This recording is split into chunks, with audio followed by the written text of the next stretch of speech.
Halo guys, ketemu lagi dengan gue Ogi dalam channel Crayon. Ya, sekarang bahasanya ini, musik dan kreativitas. Ya, pasti teman-teman paling nggak sekarang tuh langganan Spotify lah ya, atau YouTube Musik gitu. Kalau yang Apple ya Apple Music. Dan sekarang era musik streaming, kalau si Spotify itu mengklaim ada 82 juta musik ya, atau lagu di database-nya dia. Kalau Apple mengklaim ada 100 juta lagu gitu dengan 55.000 per bulan. Nah, sayang banget nih kalau ini nggak kita manfaatkan atau kita cari tahu gitu ya.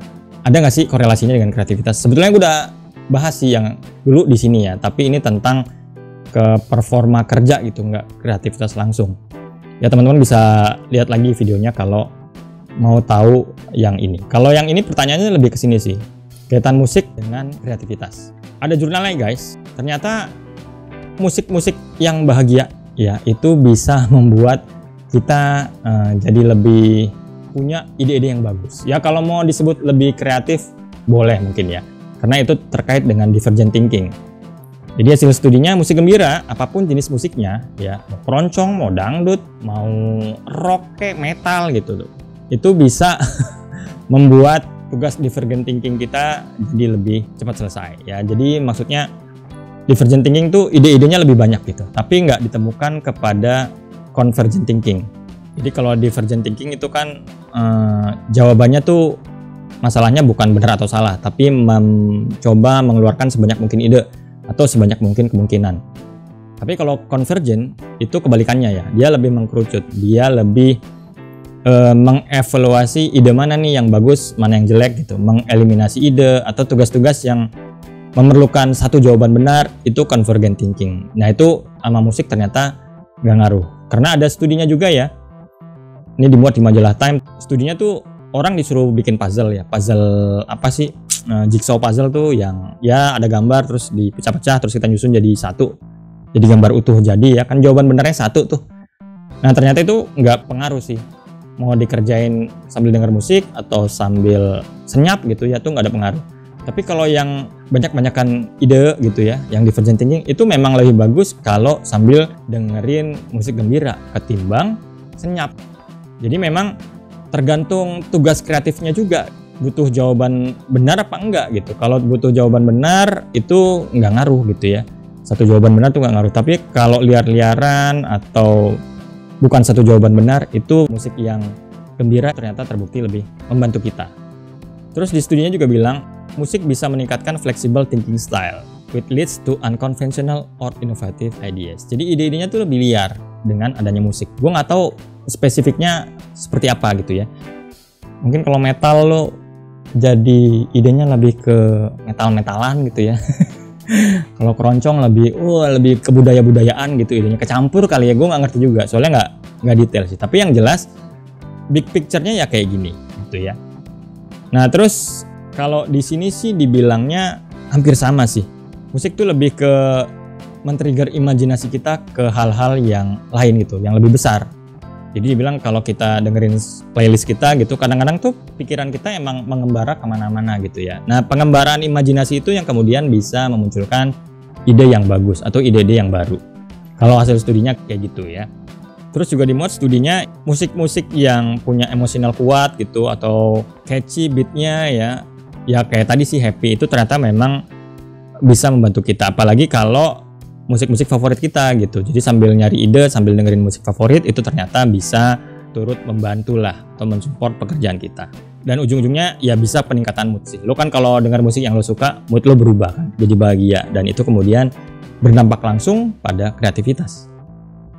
Menariknya, musik bahagia tadi tuh ya musik yang lo sukai atau enggak, pokoknya random, pokoknya nih musik bahagia aja, tone-nya ya, atmosfernya itu bisa meningkatkan kreativitas kita. Jadi nggak peduli lo suka atau enggak, asal tone-nya, beat-nya bahagia, itu bisa membantu.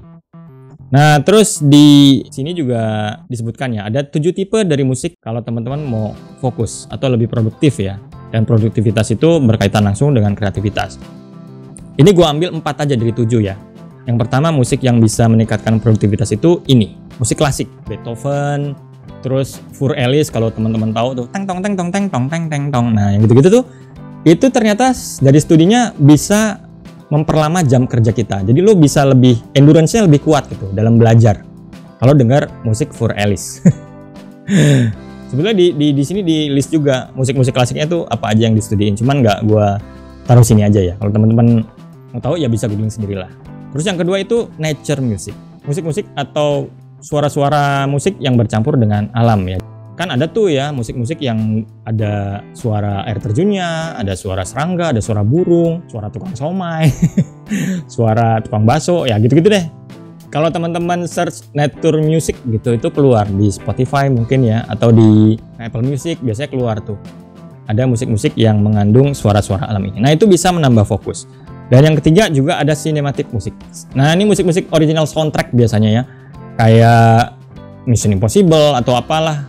Mungkin teman-teman pernah nyobain. Kalau gue sih yang gue suka tuh Pacific Rim gitu ya, terus Indiana Jones. Nah gitu-gitu tuh biasanya memang terbukti katanya bikin semangat, bikin mood kita jadi bagus dan termotivasi, dan buat ngerjain tugas akhirnya jadi bisa lebih enak dan lebih kreatif. Nah yang keempat mungkin nggak cukup mengagetkan buat gue ya, adalah ini ya, video game music. Karena gue sering mendengarkan musik-musik video game ya, seperti musiknya Mario gitu ya, atau game-game lain lah, dan menjadikan itu sebagai background gue bekerja. Itu sering banget gue, hampir tiap hari kali ya. Dan buat gue itu ngaruh banget. Apalagi musik-musik dari Metal Gear Solid ya, terus Gran Turismo, itu keren banget sih. Kalau buat gue paling cocok tuh gue ini. Kenapa? Ya nggak ada liriknya gitu, nggak ada liriknya, terus musiknya memang bikin semangat. Dan ada studinya juga ya mengenai musik video game. Itu memang dibuat untuk melarutkan dan meningkatkan konsentrasi para pemainnya gitu. Nah cuman kita kan bukan lagi main nih, kita lagi kerja. Dampaknya bisa sama, jadi kita saat kerja konsentrasi meningkat, terus bisa buat bersemangat tanpa merasa terganggu dengan lirik, terganggu dengan suara-suara lain yang mungkin mengganggu gitu ya. Nah ini tuh bisa banget. Ada yang bilang musik game ini juga termasuk ambient musik atau musik latar gitu ya. Jadi dia memang membuat semangat tapi diabaikan juga nggak apa-apa gitu. Memang dibuatnya sengaja seperti itu. Ada juga studinya yang orang yang main game driving gitu ya, terus pakai background musik sama yang enggak, ternyata yang pakai background musik itu lebih cepat nyampe finish. Nggak cuman cepat nyampe finish sih hasil studinya, tapi juga paling sering nabrak pohon, nabrak pinggiran. Mungkin jadi lebih antusias gitu ya. Ya kayak gitulah. Poinnya bisa bikin kita jadi lebih semangat. Nah itu kalau dengerin. Kalau belajar musik gimana pertanyaannya? Kalau teman-teman ada yang belajar musik klasik, gitar, piano atau apapun lah ya, ngaruh nggak?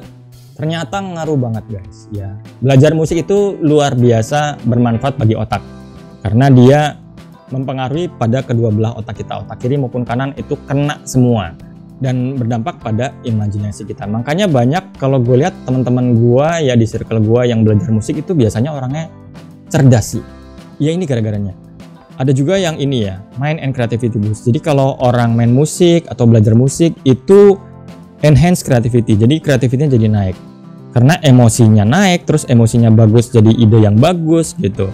Mau main musik favorit lo atau bukan, itu ternyata ngaruh ke kreativitas.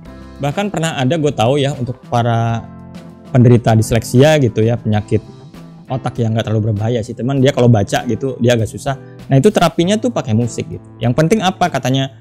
Yang penting tuh baca not baloknya gitu. Baca not balok itu memang agak berat ya, cuman bagusnya buat otak itu, otak kita tuh kena semua gitu. Jadi baca not balok itu kan otak kiri, terus lo ngebayangin jari lo ada di mana nih dengan not balok kayak gini gitu. Misalnya di gitar, oh di fret sekian, di sekian, itu buat otak kita ternyata bagus banget ya. Malah buat terapi juga ada yang kayak gitu. Bayangin kalau lo sehat gitu terus belajar musik, biasanya pasti hasilnya sih lebih oke. Ya kalau teman-teman tanya gue belajar musik nggak? Belajar gue.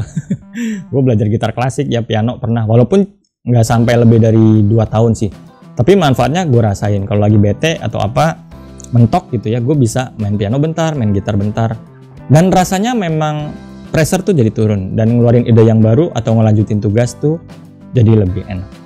Oke guys, demikian untuk video kali ini, semoga bisa bermanfaat. Terima kasih, wassalamualaikum, bye.